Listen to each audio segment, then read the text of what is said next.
Hello दोस्तों, कैसे हैं आप सब। उम्मीद है कि आप सब मस्त होंगे और आपका एग्जाम भी मस्त गया होगा। दोस्तों, आज 23 अगस्त के प्रथम शिफ्ट में भी हमारे क्लास से मात्र एक प्रश्न बाहर गया है। तो चलिए, जो प्रश्न बाहर गया होगा आगे आपको बता देंगे कि कौन सा प्रश्न है जो मेरे क्लास से बाहर चला गया है।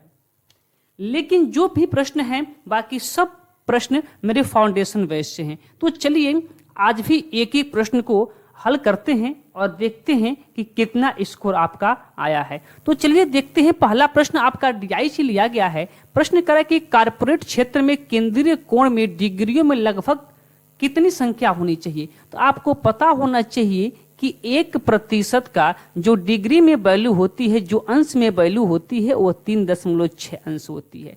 तो कारपोरेट क्षेत्र में कितना प्रतिशत है? 34% है। तो 1% की वैल्यू 3.6, तो 34% की वैल्यू कितना हो जाएगा? 34 इंटू कितना? 3.6। मल्टीप्लाई करेंगे तो आपको मिलेगा कि 122.4। तो लगभग में कितना डिग्री है? तो आप कह सकते हैं कि लगभग में 122 डिग्री है। कहाँ पे लिखा है? तो ऑप्शन नंबर सी पे लिखा है। ऑप्शन नंबर सी आपका सही उत्तर हो जाएगा। चलिए अगले प्रश्न की ओर चलते हैं। अगला प्रश्न, प्रश्न नंबर 20 कह रहा है कि एक ट्रेन 6 किमी प्रति घंटा और 5 किलोमीटर प्रति घंटा की गति से समान दिशा में चल रहे दो पुरुषों को पार करने में क्रमशः 11 सेकंड और 10 सेकंड का समय लेती है। ट्रेन की गति क्या होगा? ध्यान दीजिए, इसके लिए आपको एक फॉर्मूला पढ़ाया गया है, D बराबर ST, यानी कि दूरी बराबर चाल गुणे समय। ट्रेन की दूरी दोनों व्यक्तियों के लिए बराबर होगी, ये भी बात आपको पता होना चाहिए। और चाल क्या होगा? मान लीजिए ट्रेन की चाल x किलोमीटर प्रति घंटा है और ट्रेन और व्यक्ति दोनों एक ही दिशा में चल रहे हैं, तो चालों का अंतर हो जाएगा। यानी कि ट्रेन की चाल x में से व्यक्ति की चाल, पहले व्यक्ति की चाल 6 किलोमीटर प्रति घंटा को घटा देते हैं और ट्रेन कितना टाइम में पार कर लेगी? तो 11 सेकेंड में पार कर लेगी। ये आपका 4 किलोमीटर प्रति घंटा में, तो समय आपका घंटा में होना चाहिए, तो इसको घंटा में हम बदल देते हैं। तो ध्यान दीजिए, इस सेकेंड है, सेकेंड को 60 से भाग देंगे तो मिनट में, और फिर 60 से भाग देंगे तो घंटा में। ठीक है, फिर आगे देखिए। फिर D इज इक्वल टू, दूसरे व्यक्ति के लिए क्या होगा? D is equal to ST। तो स्पीड तो वही हो जाएगा, दोनों का अंतर ट्रेन की चाल में से व्यक्ति की चाल है। व्यक्ति की चाल कितना है? दूसरे व्यक्ति की चाल आपका 5 किलोमीटर प्रति घंटा है। तो x में से क्या हो जाएगा? आपका 5 किलोमीटर प्रति घंटा घट जाएगा। और कितना सेकंड में पार कर लेती है? तो 10 सेकंड में पार कर लेती है। इसको भी घंटा में बदलना है, तो 60 इंटू 60 से भाग कर देंगे। अब ध्यान दीजिएगा, ट्रेन की लंबाई दोनों के लिए क्या है? समान है। तो जब एक पक्ष बराबर है तो दूसरा पक्ष भी क्या होना चाहिए? बराबर होना चाहिए। तो क्या हो जाएगा कि x माइनस 6 और इंटू में क्या हो जाएगा आपका? 11/60 इंटू 60। दूसरे का क्या है? तो x माइनस 5 और यहाँ पे क्या हो जाएगा? 10/60 इंटू 60। 60 से क्या हो जाएगा? कट जाएगा। यहाँ क्या मिलेगा कि 11x minus 66 is equal to क्या हो जाएगा? 10x minus 50।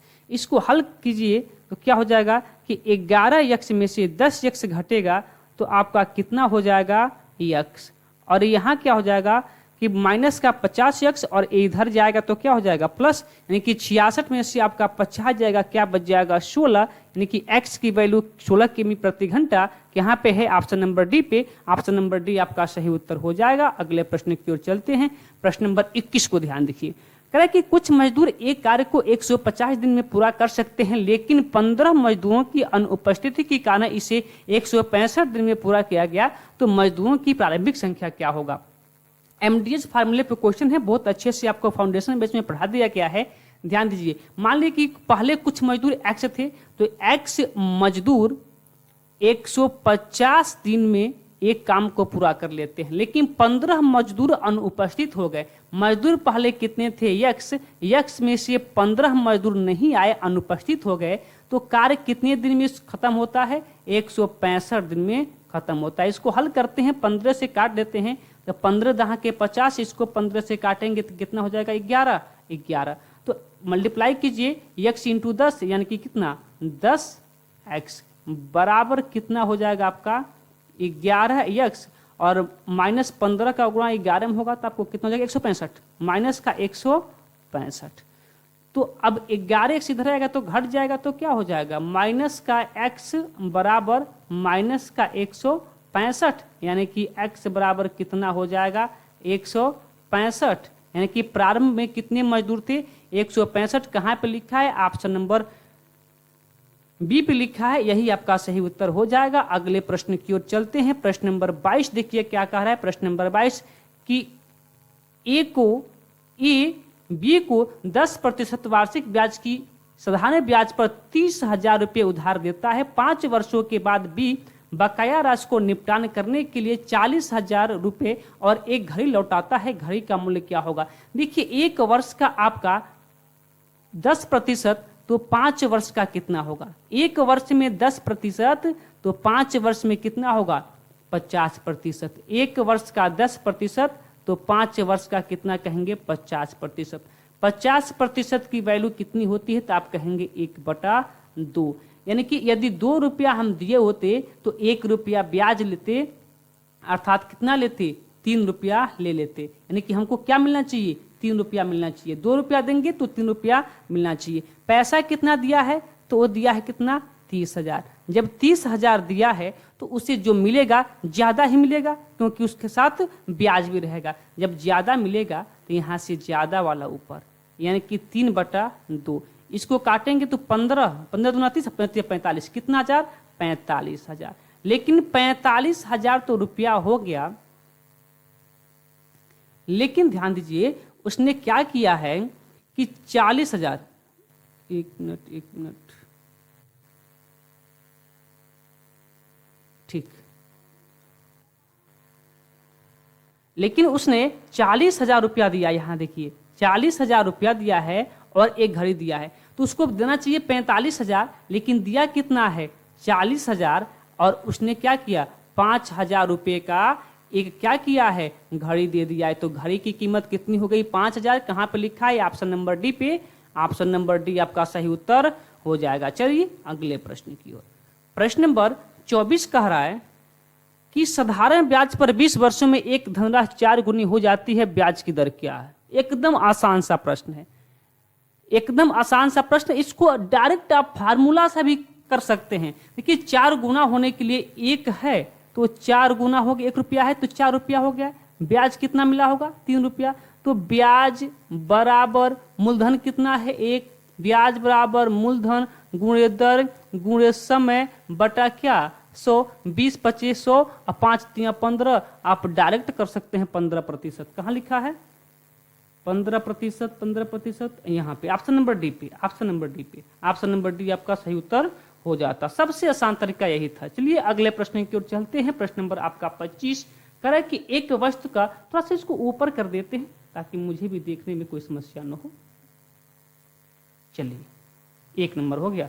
करे कि एक वस्तु का मुद्रित मूल्य उसके क्रय मूल्य से 40% अधिक है तो छूट की दर कितनी होनी चाहिए ताकि 12% का लाभ होना चाहिए। ध्यान दीजिए, अगर कि एक वस्तु का मुद्रित मूल्य उसके क्रय मूल्य से 40% अधिक है। 40% अधिक का मतलब क्या होता है, जैसे मान लीजिए एक वस्तु का क्रय मूल्य सीपी, एक वस्तु का क्रय मूल्य सीपी और यहां पे है एमपी, ठीक है। तो एक वस्तु का क्रय मूल्य उसके अंकित मूल्य से कितना अधिक होना चाहिए 40%। एक वस्तु का मुद्रित मूल्य उसके क्रय मूल्य से, यानी कि उसका यदि क्रय मूल्य कितना है 100 रुपया है तो मुद्रित मूल्य कितना होना चाहिए 140 होना चाहिए, 140 होना चाहिए। बात क्लियर। लेकिन फिर भी कह रहा है कि उसे अधिक है तो छूट की दर कितनी होनी चाहिए ताकि 12% का लाभ हो। देखिए क्रय मूल्य कितना है 100 है, उसको 12% लाभ के लिए वस्तु को कितना में बेचना चाहिए 112 रुपये में बेचना चाहिए। बोलिए हाँ या ना। तो छूट कितना मिला 140 रुपया अंकित था और 112 रुपये में बेच दिया गया, उसे छूट मिला 28 रुपये का। तो 28 रुपये का छूट मिला और छूट हमेशा अंकित मूल्य पर मिलता है। अंकित मूल्य कितना है 140 और प्रतिशत के लिए आपका 100। 1 0 से 1 0, 2 से काटेंगे 7 बार में, 2 से काटेंगे 5 बार में, 7 से काटेंगे 7 चौको 28 और 5 चौको 20। कितने प्रतिशत का उसे छूट मिल गया है? 20% का। कहाँ पे लिखा है? ऑप्शन नंबर डी पे लिखा है। ऑप्शन नंबर डी आपका सही उत्तर हो जाएगा। अगला प्रश्न क्या कर रहा है? प्रश्न नंबर 26 देखिए, कह रहा है कि एक वस्तु को 1700 रुपये में बेचने पर एक दुकानदार को 15% की हानि होती है। 20% लाभ प्राप्त करने के लिए उसे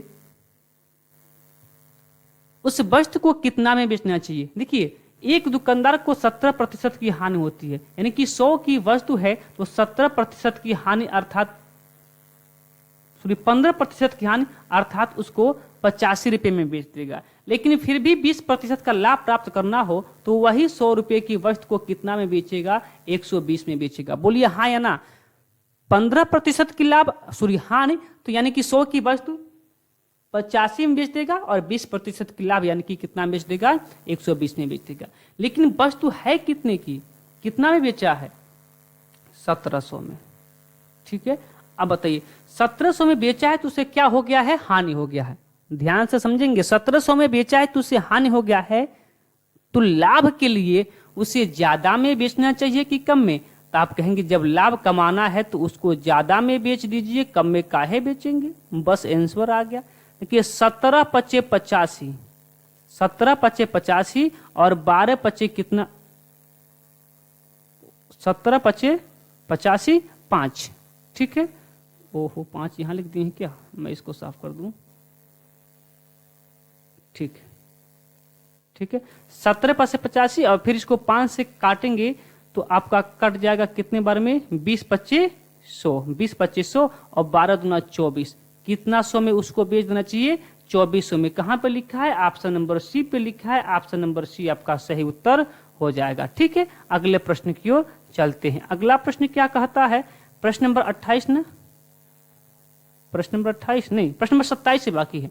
प्रश्न नंबर 27 कह रहा है कि एक पुस्तक विक्रेता ने एक पुस्तक को 10% की हानि पर बेचा। यदि वह इसे 1080 रुपये अधिक में बेचता तो 10% का लाभ होता।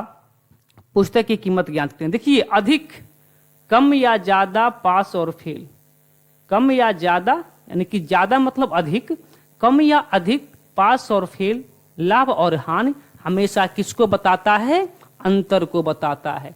तो 10% की हानि और 10% का लाभ, कितने का अंतर? 10% की हानि और 10% का लाभ, कितने का अंतर? 20 का अंतर। एक ग्राफ ऊपर जा रहा है, एक 10% लाभ, एक 10% का हानि, तो 10 और 10 दोनों के बीच का अंतर कितना? 20। तो 20% की वैल्यू कितना दिया है? तो 20% की वैल्यू दिया है। कम या ज्यादा हमेशा अंतर को बताता है और अंतर कितना दिया है?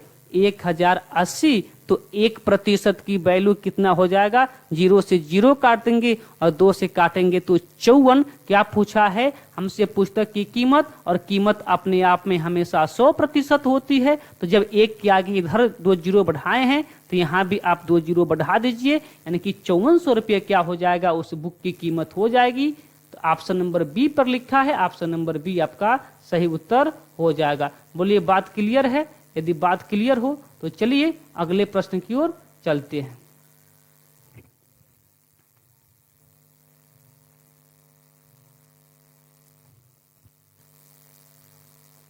अगला प्रश्न क्या कर रहा है? ध्यान दीजिए, प्रश्न नंबर 29 28 बाकी है अभी। ठीक है, 28 कहे कि एक परीक्षा में 8 छात्रों द्वारा प्राप्त अंकों का औसत 5.1 था। ठीक है, और 9 अन्य छात्रों का औसत 6.8 था। 17 छात्रों का औसत अंक क्या थी? देखिए, 8 छात्रों का जो औसत अंक था वो कितना था? 5.1 था। तो इनका सम क्या हो जाएगा? मल्टीप्लाई कर दीजिए। 8 पचे 40 यानी कि 40.8, 8 पचे 40, 40.8। फिर आगे कह रहा है कि 9 ही ना? हाँ, 9 अन्य छात्रों का औसत कितना था? तो आपका था कितना? 6.8।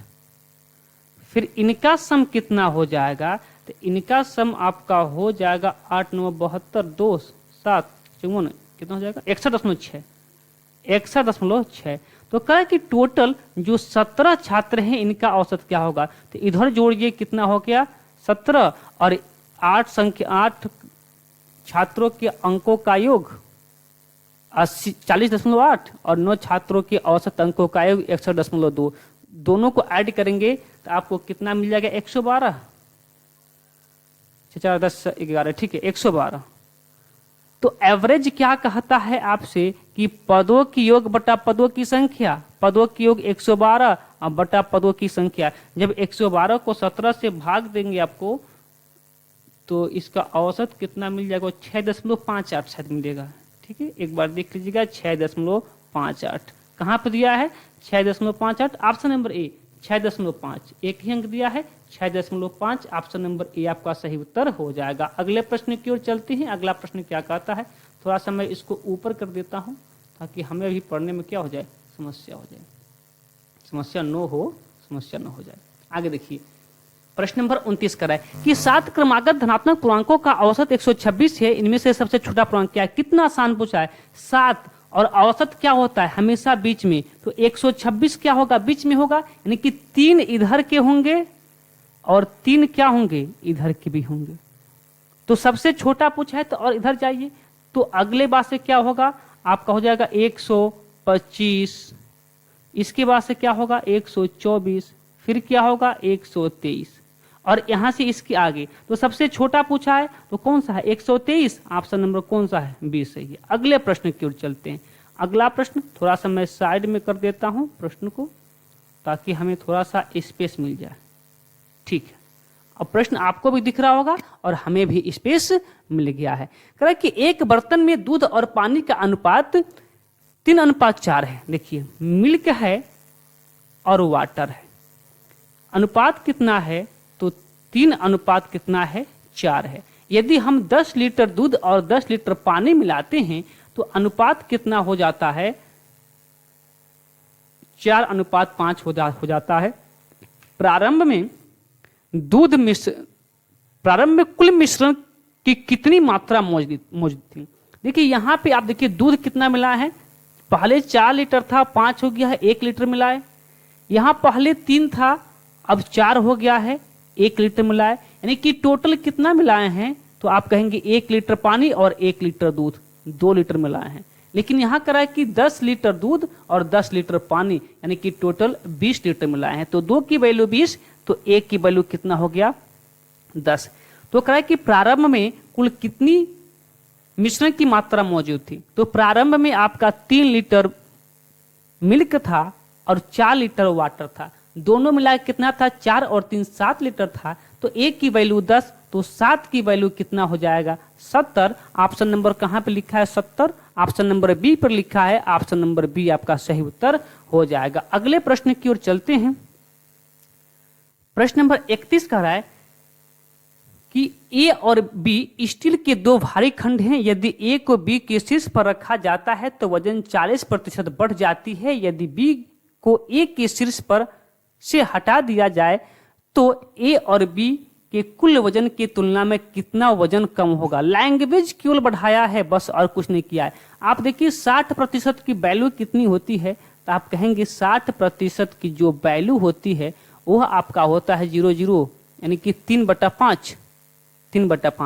यदि पहले 5 था तो अब बढ़ के कितना हो गया है 3 बढ़ के 8 हो गया है। पहले 5 था भार यानी कि 5 kg का भार था, तो अब क्या हो गया है 8 kg का हो गया है। तो क्या पूछा है प्रश्न में, करे कि वजन की तुलना में कितना वजन कम हो जाएगा। तो पहले 5 था अब 8 हो गया है, लेकिन 3 kg बढ़ गया है, लेकिन घटा कितना है, तो आप कहेंगे कि पहले 5 था अब 8 हो गया है, तो 8 से 5 कितना कम है 3 कम है। किससे कम है तो 8 से, और प्रतिशत के लिए कितना होना चाहिए 100 होना चाहिए। इसको हल कीजिए तो 4 से काटेंगे तो 4 से काटेंगे तो आपका 2 हो जाएगा, और यहाँ 4 से काटेंगे तो कितना हो जाएगा आपका 25 चौको 100, 25 तिया 75 और 75/2 कितना होगा आपका यहाँ आपका हो जाएगा 37.5, 3 दूना 6, 37.5%। कहाँ पे लिखा है? तो ऑप्शन नंबर कहाँ पे? 37.5 AP, option number AP। Option number A क्या हो जाएगा? आपका सही उत्तर हो जाएगा। अगले प्रश्न की ओर चलते हैं। अगला प्रश्न देखते हैं क्या कहता है। प्रश्न नंबर कौन सा? 32। ध्यान दीजिए, प्रश्न नंबर 32 कह रहा है कि एक रेलगाड़ी 3.6 किलोमीटर प्रति घंटा की चाल से एक प्लेटफॉर्म को 30 सेकंड में पार करती है। उसके बाद वही गाड़ी जो पहले थी 12.5 किलोमीटर प्रति घंटा की चाल से एक विपरीत दिशा में चलने वाले एक व्यक्ति को 11 सेकंड में पार करती है। रेलगाड़ी की लंबाई क्या होगा? बेहद आसान सा प्रश्न है। देखिए, थोड़ा सा बस घुमा दिया है। फार्मूला आपको पता है, D बराबर क्या होता है? ST। तो क्या पूछा है? ट्रेन की लंबाई क्या होगा? ध्यान दीजिए, जब व्यक्ति को पार करेगा तो व्यक्ति की जो लंबाई होती है वो 0 होती है। बताया गया कि नहीं बताया गया है? तो मान रहा है कि हम प्लेटफॉर्म को भूल जाते हैं, प्लेटफॉर्म को भूल जाएंगे, ठीक है। केवल हमको व्यक्ति को काम लेंगे, आंसर आ जाएगा। जब वो व्यक्ति को पार करेगा तो व्यक्ति की लंबाई क्या हो जाएगी? 0। ट्रेन केवल अपनी ही दूरी पार करेगी, ट्रेन केवल अपनी ही दूरी पार करेगी, तो D, ठीक है। यश कितना होगा? जब जो व्यक्ति है विपरीत दिशा में आ रहा है, ठीक है, देखिए विपरीत दिशा में जा रही है। जब चालें विपरीत होती हैं तो जुट जाती हैं। तो रेलगाड़ी की चाल कितना है? 23.6 किलोमीटर प्रति घंटा और व्यक्ति की चाल कितना है? 12.4 किलोमीटर प्रति घंटा। और कितना समय में पार कर लेती है? 11 सेकंड में पार कर लेती है। ट्रेन की लंबाई क्या होगा? देखिए, किलोमीटर प्रति घंटा में है, मीटर प्रति सेकंड में जाना है तो 5/18 से गुणा करना है। कितना सेकंड में पार कर लेती है? 11 सेकंड में पार कर लेती है। इसको जोड़ दीजिए, कितना होगा? देखिए, यानी कि 3 2 5 1 6 और 2 1 3, 3 2 5 1 6, 2 1 3 36। 36 इंटू कितना? 5/18, समय कितना? 11। तो 18 दूना 36, 5 दूना 10 और 11, 110। 110 मीटर क्या हो जाएगा? ट्रेन की लंबाई कहाँ पर लिखा है? ऑप्शन नंबर B पर लिखा है। ऑप्शन नंबर B आपका सही उत्तर हो जाएगा। अगले प्रश्न की ओर चलते हैं। प्रश्न नंबर कौन सा? 33। प्रश्न नंबर 33 कह रहा है कि 10% की छूट देने के बाद 8% का लाभ प्राप्त करने के लिए क्रय मूल्य से अंकित मूल्य को कितने प्रतिशत वृद्धि होनी चाहिए? देखिए, 10% छूट का मतलब क्या होता है? 90। क्यों होता है कि नहीं होता है? 100 की वस्तु है तो 10% की छूट वस्तु 90 की बिक जाएगी। और कह रहा है कि 8% के लाभ, 100 की वस्तु है तो 8% लाभ कितना हो जाएगा? 108 हो जाएगा। फिर आगे कह रहा है, ये आपका क्या है? CP और एक क्या है आपका? MP। कहां चला गया प्रश्न? हाँ, तो कह रहा है कि क्रय मूल्य से अंकित मूल्य कितने प्रतिशत की वृद्धि होनी चाहिए? कितना का वृद्धि हुआ है? तो आप कहेंगे कि 18 का वृद्धि हुआ। किससे वृद्धि हुआ है? तो 90 से, और प्रतिशत के लिए क्या? 100। तो 1 0 से 1 0 और 9 दूना 18 और 10 दूना 20। कितना प्रतिशत की वृद्धि होगी? 20% की। कहाँ पे लिखा है? ऑप्शन नंबर A पर लिखा है और ऑप्शन नंबर A आपका सही उत्तर हो जाएगा। अगला प्रश्न देखिए, इसको मैं इरेज करता हूं और अगले प्रश्न को थोड़ा सा मैं ऊपर लगाता हूं। प्रश्न नंबर कौन सा है? प्रश्न नंबर का 34 नंबर प्रश्न होगा, ठीक है, दिख रहा होगा ऐसा मुझे उम्मीद है। ध्यान दीजिए, प्रश्न करा कि A और B की आयु का अनुपात। देखिए, एक A है और एक B है, इसकी आयु का अनुपात कितना है? 3:2 है, ठीक है। कह कि 10 वर्ष के बाद इनकी वर्तमान आयु है, प्रेजेंट है। कह कि 10 वर्ष के बाद इनकी आयु का योगफल 80 हो जाएगा। इनकी वर्तमान आयु कितनी है? ध्यान दीजिए, 10 वर्ष के बाद 80 वर्ष के हो रहे हैं। 10 वर्ष के बाद तो वर्तमान में A की आयु भी 10 वर्ष कम होगी और B की आयु भी क्या होगी? 10 वर्ष कम होगी। बोलिए हाँ या ना? दोनों की आयु क्या होगा? 10-10 वर्ष कम होगा। अर्थात दोनों की आयु मिला के 20 वर्ष कम हो जाएगा। तो 10 वर्ष बाद वो 80 साल के होंगे, दोनों की आयु का योग 80 साल होगा, तो वर्तमान में दोनों की आयु का योग कितना होगा? 60 ही साल होगा, क्योंकि 10 साल ए भी कम हो जाएगा और 10 साल बी भी कम हो जाएगा, 20 साल कम हो जाएंगे। वर्तमान में इनकी आयु का योगफल कितना है? यदि ए 3 वर्ष का है और बी 2 वर्ष का है, तो दोनों मिला के कितने वर्ष के होंगे? 5 वर्ष के होंगे। ठीक है, लेकिन योग कितना होगा? 80 9 के वर्तमान में कितना होगा? 60 होगा। तो एक की वैल्यू कितनी होगी? 12 25 60, एक की वैल्यू 60, तो उनकी आयु कितना होगा? एक की वैल्यू 12, तो 3 की वैल्यू कितना होगा? 36, और एक की वैल्यू 12, तो 2 की वैल्यू कितना होगा? 24। 12 और 24 सॉरी 36 और 24, 36 और 24 ऑप्शन नंबर बी पर लिखा है। ऑप्शन नंबर बी आपका क्या हो जाएगा? सही उत्तर हो जाएगा। अगले प्रश्न की ओर चलते हैं, इसको मैं इरेज करता हूं। अगला प्रश्न कराए, प्रश्न नंबर कौन सा? 35 ना?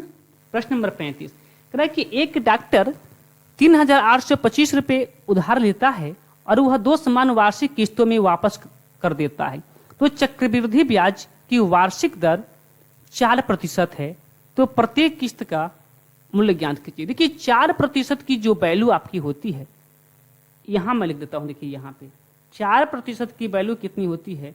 तो आप कहेंगे 25 2400 1/25, यानी कि यदि मेरा 25 रुपया मूलधन होता तो 1 रुपया ब्याज के साथ कितना मिलता? 26 रुपया मिलता। बात किसकी हो रही है? बात किस्तों की हो रही है, और किस्तों में आपको पता है कि जब 2 वर्ष की बात होती है तो दोनों का वर्ग कर देते हैं।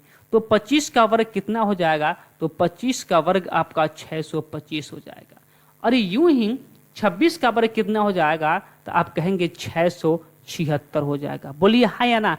किस्त तो बराबर है, किस्त बराबर है, तो किस्त को बराबर कीजिए। यहाँ 676 है, तो बराबर करने के लिए इसमें 26 से मल्टीप्लाई, मान्य परिवर्तन न हो इसलिए यहाँ भी 26 से मल्टीप्लाई।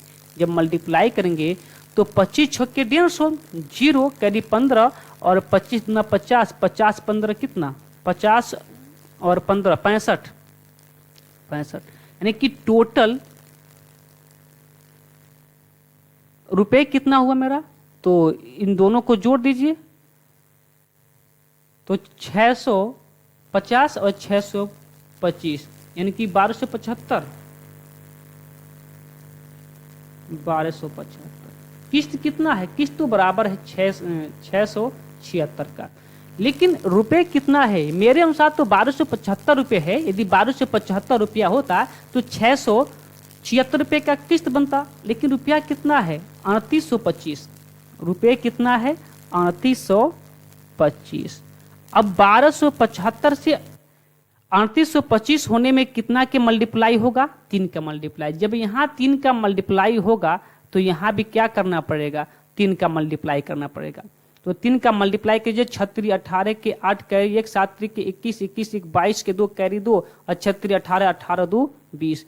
20 28 कहाँ पर लिखा है? 20 28 ऑप्शन नंबर डी पे लिखा है। ऑप्शन नंबर डी आपका सही उत्तर हो जाएगा। अगले प्रश्न की ओर चलते हैं। अगला प्रश्न क्या कहता है, ध्यान दीजिएगा। अगला प्रश्न कह रहा है कि वह छोटी से छोटी संख्या ज्ञात कीजिए जो 24, 48 और 60 से पूर्णतः विभाज्य हो। एलसीएम निकाल लीजिए, आपका आंसर आ जाएगा। क्या इस प्रश्न पे टाइम हम लगाएं? ठीक है, केवल एलसीएम निकाल लीजिएगा, आपका आंसर आ जाएगा। मैं आगे चलता हूं अगले प्रश्न की ओर। अगला प्रश्न थोड़ा सा इंपॉर्टेंट प्रश्न है, ध्यान दीजिएगा। प्रश्न नंबर 38 थोड़ा सा इंपॉर्टेंट प्रश्न है, थोड़ा सा अलग भी प्रश्न है। देखिए कैसे अलग प्रश्न है, मैं आपको बताने का प्रयास करता हूं। 2 तरीका है, एक आप बेसिक भी लगा सकते हैं और एक ट्रिक भी है। देखिए मैं पहले बेसिक से बताता हूं। क्या है आपका क्वेश्चन?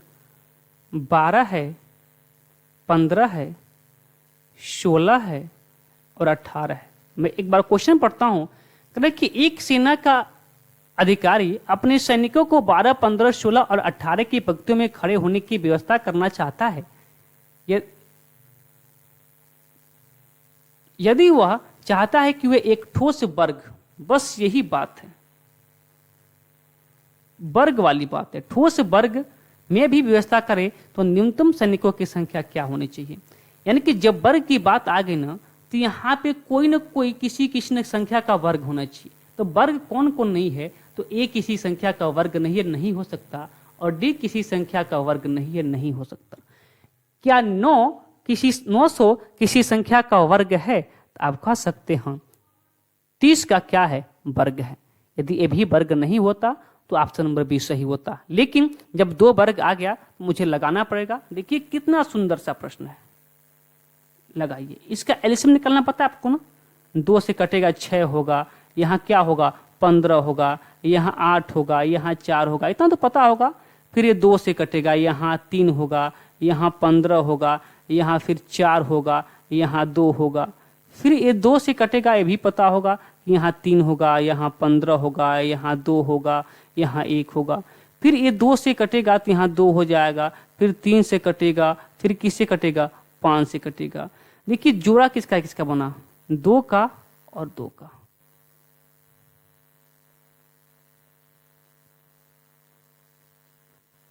मैं इसको थोड़ा सा ध्यान दीजिए, जोड़ा किसका किसका बना, तो जोड़ा आपका बना 2 इंटू 2 इंटू 2 इंटू 2, और क्या मिला 3, और क्या है 5। देखिए 1 2 का जोड़ा बना, 2 जोड़ा का बना, लेकिन 1 3 का जोड़ा बना, नहीं बना, 1 और 3 लिख लीजिए। 5 का जोड़ा बना, नहीं बना, 1 और 5 लिखिए, मल्टीप्लाई कीजिए, आपका आंसर है। यहाँ देखिए 2 दूना 4, 2 दूना 4, यानी कि 2 दूना 4 और 4 दूना 8, या ऐसे कर सकते हैं। देखिए 2 दूना 4 सबसे आसान, 2 दूना 4, और यहाँ करेंगे 5 तिया 15, और यहाँ भी करेंगे 5 तिया 15। 15 चौको 60 इंटू 15 चौको 60, यानी कि 60 इंटू 60, यानी कितना 6 6 के 3600। आंसर क्या आ गया 3600, ऑप्शन नंबर बी। ठीक है, अगले प्रश्न की ओर चलते हैं। अगला प्रश्न देखिएगा क्या कह रहा है कि 2 संख्याओं का योगफल 36 है और उनका मौसोप 4 है, इन संख्याओं के कितने युग्म संभव है। देखिए मौसोप कितना है 36 है, सॉरी योगफल 36 है, योगफल 36 है और मौसोप कितना है 4 है। 4 से भाग लगाइए, क्या मिलेगा 9, यानी कि उन संख्याओं का योगफल 9 होना चाहिए। अब 9 को 2 भागों में तोड़िए, तो पहला तोड़ सकते हैं इसको क्या 1 और 8, 8 1 9, दूसरा तोड़ सकते हैं 2 और कितना 7, अगला तोड़ सकते हैं 6 3 9, और क्या तोड़ सकते हैं 4 और 5, और तोड़े तो कह सकते हैं कि 5 और 4 तो रिपीट होगा, बात कोई दिक्कत नहीं। अब यहाँ देखिए जिसमें भी कोई कुछ न कुछ कॉमन होगा वो आपका पेयर नहीं होगा। देखिए 1 और 8 में कोई कॉमन है तो आप कहेंगे नहीं, तो 1 पेयर हो गया। 2 और 7 में कोई कॉमन है, नहीं, 1 और पेयर। 3 और 6 में कोई कॉमन है तो आप कहेंगे हाँ 3 कॉमन है, नहीं बनेगा पेयर। 4 और 5 में कोई कॉमन है, नहीं कॉमन है, 1 पेयर। कितना पेयर 1 2 3 पेयर। कहाँ पे लिखा है ऑप्शन नंबर सी पे, ऑप्शन नंबर सी आपका सही उत्तर हो जाएगा। आगे चलते हैं अगले प्रश्न की ओर। देखिए एक ठो डीआई का प्रश्न मिला है। प्रश्न क्या कह रहा है कि नीचे दिया गया बार ग्राफ वर्ष 2013 के विभिन्न श्रेणियों में कंपनी के कुल व्यय प्रतिशत विवरण प्रदर्शित करती है। कह रहा है प्रश्न कि यदि विज्ञापन व्यय कितना है 2 करोड़ 55 लाख है, तो परिवहन और कर पर व्यय के बीच का अंतर कितना है। तो विज्ञापन पर कितना प्रतिशत है, तो देखिए विज्ञापन पर आपका कितना है 15%, तो 15% की वैल्यू आपका कितना है 2 करोड़ 55 लाख। तो 1% की वैल्यू आपका कितना निकल के आ जाएगा, तो वो निकल के आएगा कितना 15 एकम 15 15 7 105। ठीक है, 0 कितना 17, 0.17। तो क्या पूछा है परिवहन और कर के बीच का अंतर। देखिए परिवहन और कर के बीच का अंतर कितना प्रतिशत है, तो आप कहेंगे 2.5%। 1% की वैल्यू 0.17, तो 2.5% की वैल्यू कितना होगा, मल्टीप्लाई कर दीजिए 0.17 इंटू कितना 2.5, तो कितना निकल के आपका आएगा 42.5। कितना अंक पे दशमलव, तो 2 1 3 अंक पे दशमलव, अर्थात इसको लिख सकते हैं कितना, इतना करोड़, इसको लिख सकते हैं कितना कि 42,50,000। 42,50,000 कहाँ पे लिखा है 42,50,000। ऑप्शन नंबर ए पर लिखा है, ऑप्शन नंबर ए आपका क्या हो जाएगा, सही उत्तर हो जाएगा। एक क्या है, करोड़ में है, एक क्या है, करोड़ में है। ठीक है, इसको लाख में बदलने के लिए 100 से क्या करेंगे, मल्टीप्लाई करेंगे, क्योंकि 1 करोड़ में 100 लाख होता है। 100 से मल्टीप्लाई करेंगे, क्या मिल जाएगा आपको, 42,50,000। ठीक है, अब आगे देखते हैं कहां मिल रहा है आपका जो प्रश्न हम ढूंढ रहे हैं। देखते हैं कहां पे है, इस पेज पर भी नहीं है, हाँ यहां पे है, देखिए इस पेज में है प्रश्न, इस पेज में प्रश्न है। आइए मैं इस प्रश्न को भी देखता हूं। ठीक है, देखिए इसको भी देखते हैं। कह कि यदि P और Q का अनुपात 5:6, देखिए ये तो पढ़ाया गया है कि P और Q का जो अनुपात है वो कितना है, 5:6 है। फिर कह रहा है कि Q और R का, यहाँ R भी है, कह रहा है Q और R का अनुपात कितना है, 14:15 है। तो Q का कितना, यदि 14 है तो R का कितना है, 15 है। इसकी आगे बढ़ा दीजिए, क्या यहाँ 6 बढ़ेगा, यहाँ क्या बढ़ेगा, यहाँ 14 बढ़ेगा। अब जो कटने वाला है उसको काट लीजिए, 2 से कटेगा, 2 से कटेगा 7 बार में, 2 से कटेगा 3 बार में, 2 से कटेगा 3 बार में, और कुछ नहीं कटने वाला है, नहीं कटने वाला है। तो क्या कहेंगे आप, 7 × 5 = 35, 14 × 3 = 42 और 15 × 3 = 45। किसका पूछा है अनुपात, तो आपसे पूछा है P और R का। P कितना है, 35, और R कितना है, 45। तो 35 और 45 अभी किसी संख्या से कटेगा, किससे कट सकता है, 5 से। तो 5 × 7 = 35 और 5 × 9 = 45, 7:9 कहाँ पे लिखा है, 7:9 ऑप्शन नंबर डी पर लिखा है। ऑप्शन नंबर डी आपका क्या हो जाएगा, सही उत्तर हो जाएगा। ये तो प्रश्न बताया गया था, ये प्रश्न आपको क्या किया गया है, पढ़ा दिया गया। लेकिन जो आगे प्रश्न आपको दिख रहा है, जिस प्रश्न की बात कर रहे थे हम, कौन सा प्रश्न था, प्रश्न नंबर 100 नंबर 101 पे ना, 101 पे। अब यही प्रश्न क्या है कि मेरे क्लास से बाहर से प्रश्न आ गया था, कोई बात नहीं, आ गया है तो इसको हल भी किया जाएगा। देखिए क्या प्रश्न कर रहा है, कहे कि एक बस कोच्चि से कोयम्बटूर जा रही है, प्रत्येक 15 मिनट में 4 स्टॉप के साथ, यानी कि एक बार स्टॉप करती है, एक बार बस रुकती है तो 15 मिनट रुकती है, ऐसे ही 4 बार रुकी है तो 15 × 60 यानी कि 1 घंटा अर्थात 60 मिनट रुकी है। बात क्लियर। कह रहा है कि बस की औसत गति 50 किलोमीटर प्रति घंटा हो जाती है। जब वो स्टॉप करती है, रुकती है, तो उसकी औसत चाल 50 किलोमीटर प्रति घंटा हो जाती है, लेकिन ड्राइवर के बिना रुके बस चलाने में औसत गति कितना है, 60 किलोमीटर प्रति घंटा है। कोच्चि से कोयम्बटूर कितनी दूर है, देखिए कोच्चि से कोयम्बटूर की दूरी क्या होगी, बराबर होगी, जब वो रुक के जाएगी तब भी उतना ही दूरी तय करेगी, और बिना रुके जाएगी तब भी क्या होगी, उतना ही दूरी तय करेगी। दूरी क्या है, बराबर। तो आपके लिए एक फार्मूला है, D = ST, आपको आता होगा। चाल दिया है, नहीं दिया है, नहीं दिया तो है। अगर वो रुक रुक के जाती है तो उसकी औसत चाल कितना है, 50 किलोमीटर प्रति घंटा।